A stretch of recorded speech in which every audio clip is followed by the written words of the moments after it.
Graham Greene, The Power and the Glory. Part 1, Chapter 1, The Port. Mr. Tench went out to look for his ether cylinder into the blazing Mexican sun and the bleaching dust. A few vultures looked down from the roof with shabby indifference. He wasn't carrying yet.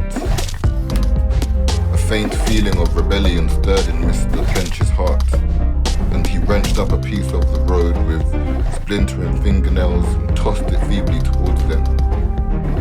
One rose and flapped across the town over the tiny plaza, over the bust of an ex-president, ex-general, ex-human being, over the two stalls which sold mineral water towards the river and the sea.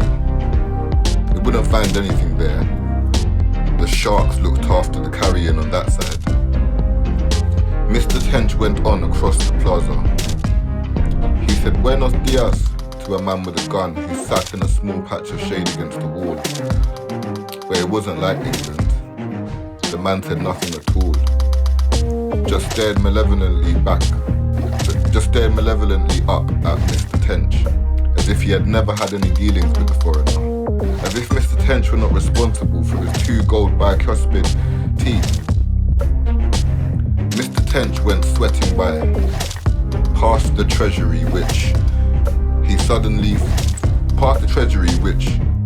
had once been a church, towards the quay. Halfway across, he suddenly forgot what he had come out for. A glass of mineral water?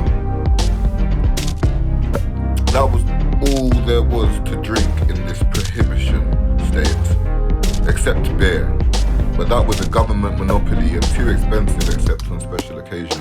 An awful feeling of nausea gripped Mr. Tench in the stomach. It couldn't have been mineral water he wanted. Of course, his ether cylinder. The boat was in. He had heard its exulting piping while he lay on his bed after lunch.